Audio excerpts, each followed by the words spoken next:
My name's Eddie Lopez. I want to thank everybody this evening for coming out here. Guess I'm going to get a little lower to this mic. But, you know, I got the phone call this morning about a young man passing away here in town. Something we don't hear too often nowadays. They misinformed me on the name, so I didn't know immediately who it was. On the way over here, my partner picked me up, my co-worker. We were driving up here. I asked him several times, who's the name, who's the person, because I'm pretty familiar with a lot of the youth in this community. I've been doing community advocacy along with my co-workers, Ishmael Vargas and others, for many years in this community, probably 13 to 14 to 15 years now. We've been working with youth in many different ways, on many different levels, trying to help out in any which way we can. A lot of the youth know who we are, know who a lot of you guys are, by name, by face. Much love to you, and thank you for coming out here tonight. But when we arrived, I didn't realize exactly who it was until a young man approached me. Somebody I know, little Ant, you out there somewhere, right? He approached me, and when I seen the look in his eyes, immediately I understood that something wasn't right, that it was somebody close to us. And it almost hits home when it's somebody you know, and it actually did. When he mentioned the name, then all of a sudden it hit me exactly who the young man was. And like these two gentlemen that were up before me, I have to attest to exactly what they were saying.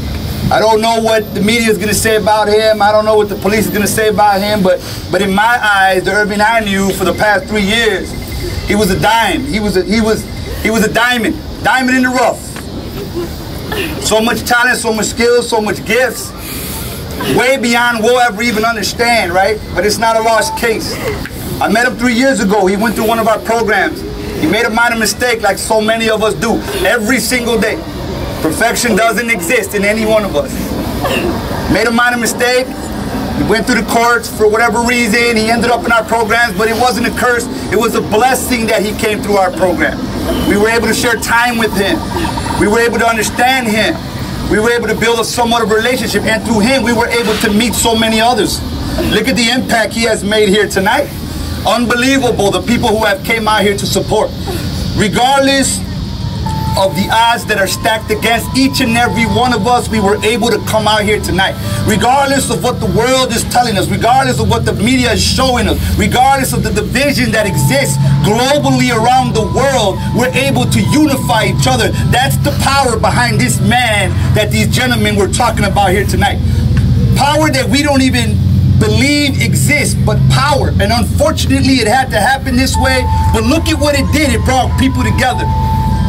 Blacks, whites, Mexican, Puerto Ricans, and beyond are sitting in this tennis basketball court right now, making it happen on one accord, in one mindset. And yes, we're grieving, and yes, there's a lot of pain in the atmosphere. You could feel it, almost like a cloud hanging over our head right now.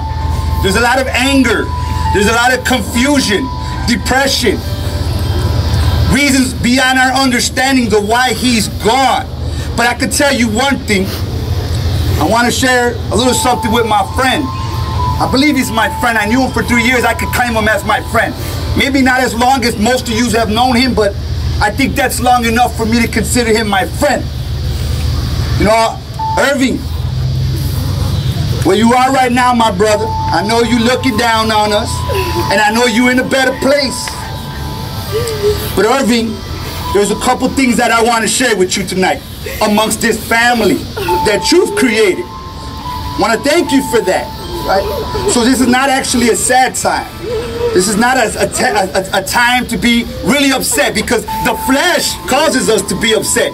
Our selfishness, because we don't want to see nobody go. It's hard to understand why somebody left us. We'll never wrap our minds around that. But at the end of the day, he's in a better place, I promise you that. He ain't suffering no more. There's no more pain in his world. There's no more pain in his realm. There's no more pain in his dimension. There's no more pain in his heaven, if we want to call it that. He's actually in a better place than we are standing right now, in spite of everything that's going on around us, right? There's no pain where he's at anymore. And I want to say that because, not because I heard a story, or not because I heard this in church, or not because some man told me this in my ear, that when we're gone or when we're in that state, we feel no more pain. I want to share a little something with you tonight. Many of you know my story. right? I won't get too deep into it or too long into it or share too many words, but those of you, there's a lot of you, probably half of you in this circle tonight know my story. You know, I experienced a near-death. I had a near-death experience back in 2003. Shot in the head, right? For whatever reasons, we ain't gonna get into details, right? Left in the alley to die. I did die, check that out. I did experience what that felt like, check that out too. I actually experienced what they call an out-of-body experience. Sounds crazy, doesn't it? But I actually stood there, and I remember standing above my little brother who was holding me like some of his brothers were holding him on this court last night, right? I got to witness my little brother holding me like he got to witness his little brothers holding him last night, right? He witnessed that. You didn't hear what he got to tell you, but I could tell you what I got to tell my little brother when I experienced that moment. It's unbelievable.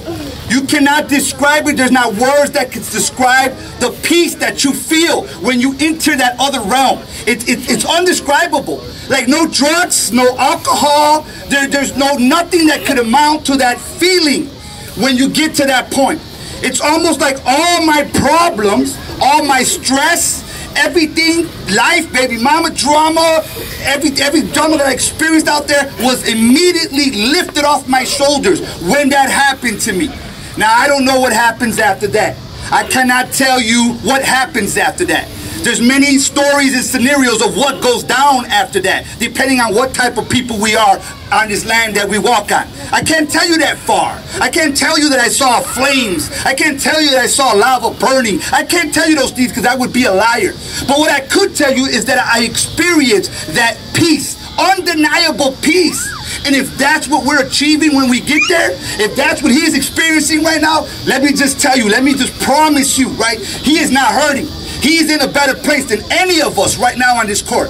And we don't understand it because our flesh won't allow us to, right? It's hard to see people go that we love. It's hard to see people go that we know. It's very hard. But trust me, if he could talk right now, he would tell you. So I want to share a couple words with Irving, my brother. And I want to say, Irving, where you're at right now, I know you're listening to us, and I know you're watching this. And if you could speak to them, you would tell them yourself. So I want to ask you, there's two people where you're at that I want to ask you to make contact with, right? Because I believe that it's not over with after this. I believe that when we leave here, we're entering another realm. I want to believe that with all my heart. So there's two people, Irving, between me and you, and as them as my witnesses that I need you to look for where you're at, right? There's this lady, kind of looks like me, got black hair. Her name is Blanca Lopez. Check that out. That's my mama, Irving, right? When she approaches you, I want you to know who she is because you know I've been talking to her all morning. And I've been telling her to look for you. And I've been telling her to give you a hug and give you a kiss, right? And be that mother for you that you no longer are going to be able to have while you're there. But it's okay. That's my mama. And she's a good woman. She's a loving woman. And because she was a good, loving woman, I know she's where you're at, Irving. So find her. And when you find her, give her a kiss for me, would you? Because I know you're that type of person, Irving. I know you'll wrap your arms around her. I even know that maybe you'll teach her a trick or two. Maybe you'll pick up the basketball and you'll teach her how to cross over, huh? Would you do that for me? Since I wasn't able to do that for my mother, Irving, would you do that for me? Would you do that? Show her, and I hope, tell her that I love her. Tell her that I miss her, bro. Do that for me. Would you, Irving? Do that for me, man. And she got you, I promise. She got you. Talk to him, people. He's not gone. He's right here with us, right? If you have somebody there, somebody that you have lost, if you have a loved one that you have lost, then say their name so that he can know who they are. Say their name so that he can have a circle like this where he's at around him. With all your loved ones that you have lost, that they could surround him where he's at right now. Because he's not alone. I want you to tell you that right now. He's not alone. So embrace that. So Irving, there's a second person I want you to look for. This guy I heard about. This guy I heard about through many different avenues. This guy got long, thick hair, kind of like wool. It's curly, long curly hair. They say he's got olive-colored skin. And he might even have holes in his hand. When he approaches you, I want you to embrace him, because he's going to embrace you. Some call him Jesus, and some call him Jesus Christ. Look for him, Irving. I need you to find him if you haven't found him already, right? Because I need you to talk with this guy, right? And I don't know if you had a relationship when you were here, but I'm sure you have a relationship with him now. But what I need you to do, one thing for all of us, because we're hurting down here, Irving, right? There's a lot of pain. Look around, Irving. People are crying, people are hurting, people are confused. Some of these young brothers are contemplating retaliation, contemplating to go kill somebody tonight. See, that can't happen, Irving. You need to let them know that you're okay, so that they'll be okay the remaining of the time that they're here. You need to do that, Irving, okay? You need to comfort them. So I need you to find that guy they call Jesus. I need you to holler at him. I need you to tell him that you need to come back somehow, some way. In a dream, in a vision, right? You need to come back and visit all these young brothers that are contemplating doing something. Because I know you don't want to see them in a bad position.